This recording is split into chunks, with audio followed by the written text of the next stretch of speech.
UP PSC mains 2023 GS paper 2 का discussion करेंगे इस वीडियो में। तो चलिए बात करते हैं कि इस पेपर में क्या है। जैसा कि आपको पहले ही पता है, पेपर में 2 सेक्शन होते हैं, सेक्शन ए और सेक्शन बी। सेक्शन ए में 10 प्रश्न होते हैं, 8 नंबर का एक प्रश्न होता है, और सेक्शन बी में 10 प्रश्न होते हैं, एक प्रश्न 12 नंबर का होता है। इस पेपर का पीडीएफ डिस्क्रिप्शन में दिए गए टेलीग्राम चैनल से आप डाउनलोड कर सकते हैं। बात करें क्वेश्चन नंबर 1 की, तो क्वेश्चन नंबर 1 है why the preamble is called the philosophy of Indian constitution. प्रस्तावना को भारतीय संविधान का दर्शन क्यों कहा जाता है। इंडियन कॉन्स्टिट्यूशन का जो प्रियम्बल है उसमें आपने इतनी बात तो पढ़ी ही होगी कि उस प्रियम्बल में पूरे कॉन्स्टिट्यूशन का जो मेन पॉइंट है वो इसमें दिया गया है।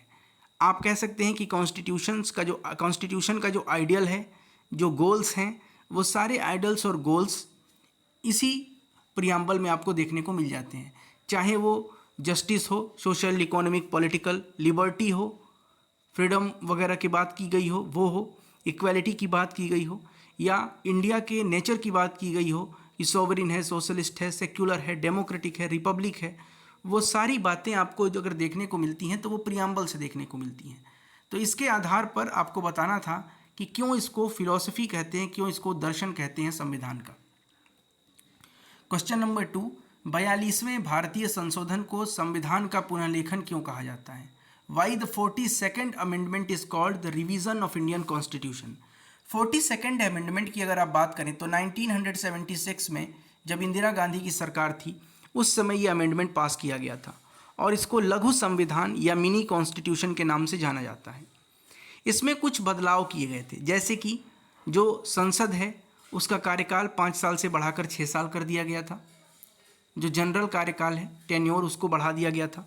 उसके अलावा आप देखते हैं बहुत सी चीज़ें हैं इस कॉन्स्टिट्यूशन में जो ऐड की गई थी, जैसे प्रियम्बल में कुछ वर्ड्स का एडिशन हो, जो आपको पता है, इंटीग्रिटी ऐड किया गया है ना, सेक्युलरिज्म ऐड किया गया। तो इस तरह से हम देखते हैं कि और भी बहुत सारी चीज़ें की गई। तो 42nd अमेंडमेंट को क्यों कहा जाता है कि इंडियन कॉन्स्टिट्यूशन को रिवाइज कर दिया। कई मामले में ये अमेंडमेंट अच्छा नहीं भी था और कई मामले में इस पर कुछ अच्छे काम भी हुए। जो भी अच्छे काम 42nd अमेंडमेंट में नहीं हुए थे उसको रिपील किया गया 44th अमेंडमेंट में। जैसे 5 to 6 ईयर का जो टेन्योर बढ़ाया गया था, 5 साल से 6 साल किया गया, उसको वापस से 6 साल से 5 साल कर दिया गया 44th अमेंडमेंट में। Question number 3, mention 3 demerits of judicial activism.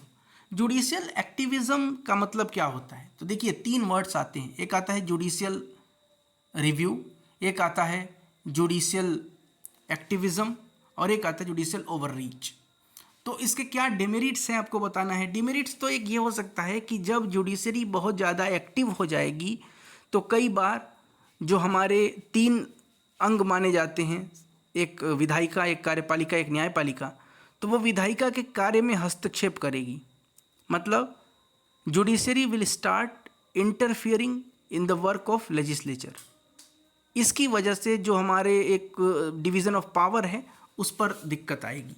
खैर, इस तरह से और भी बातें आप कर सकते हैं।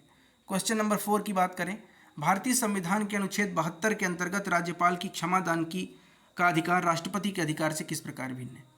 अब आपको पता है कि आर्टिकल 72 जो है वो पार्डनिंग पावर ऑफ प्रेसिडेंट की बात करता है। तो pardoning power of president is different from the governor. कैसे डिफरेंट है, तो सबसे पहला पॉइंट तो आप इस डिफरेंस में ये देख सकते हैं कि गवर्नर के पास मृत्युदंड के लिए पार्डनिंग का पावर नहीं है, मृत्युदंड को समाप्त करने का पावर नहीं है। पहला तो ये हो गया डेथ पेनल्टी के केस में। दूसरी अगर आप बात करते हैं तो दूसरा जो गवर्नर के पास नहीं है और प्रेसिडेंट के पास है वो है मार्शल लॉ के रिस्पेक्ट में।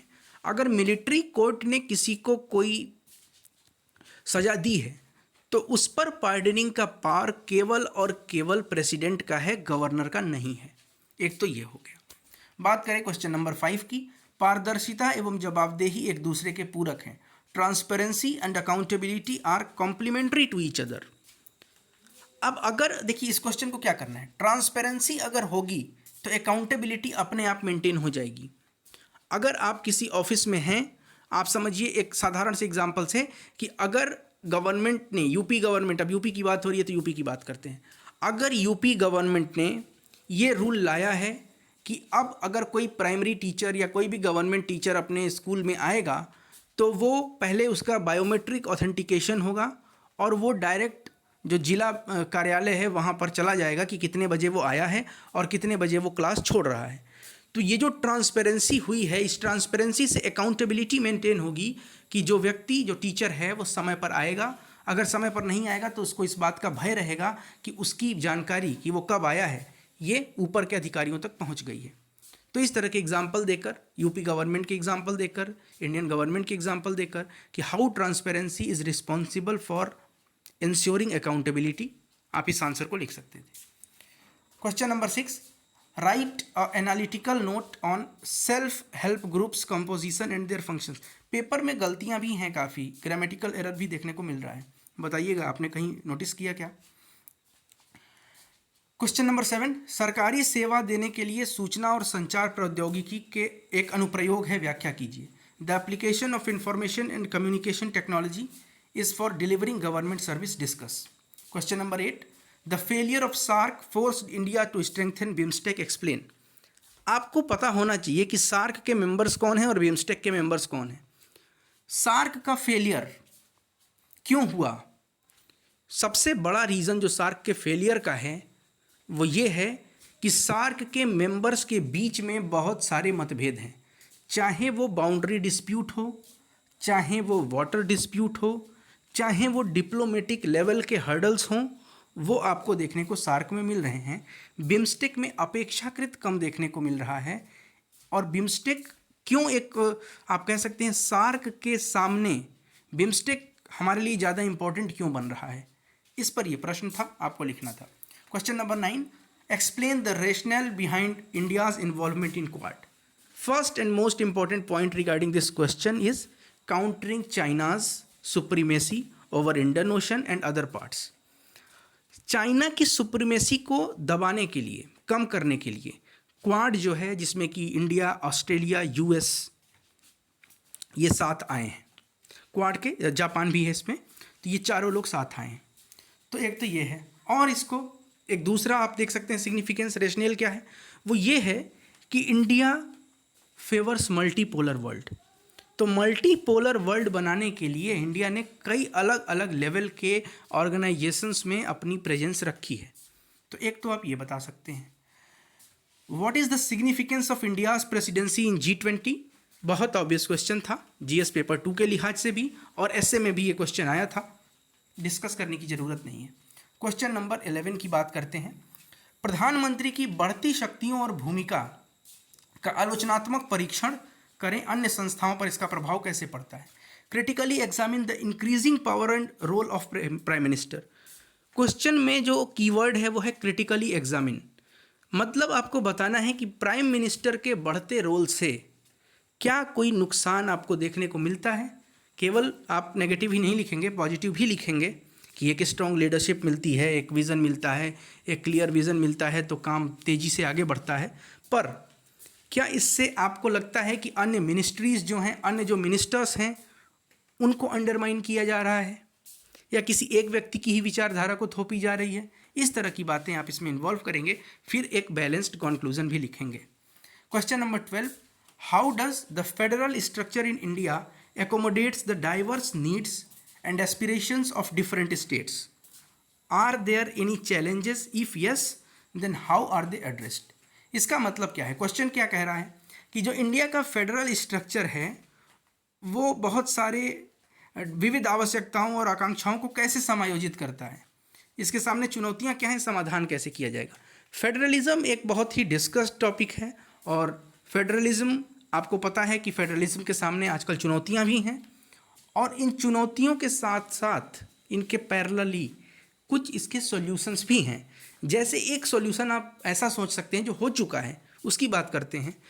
तो प्लानिंग कमीशन जो था उसका अप्रोच एक सेंट्रलाइज्ड अप्रोच था, जबकि नीति आयोग जो है इसका जो अप्रोच है वो डिसेंट्रलाइज्ड अप्रोच है।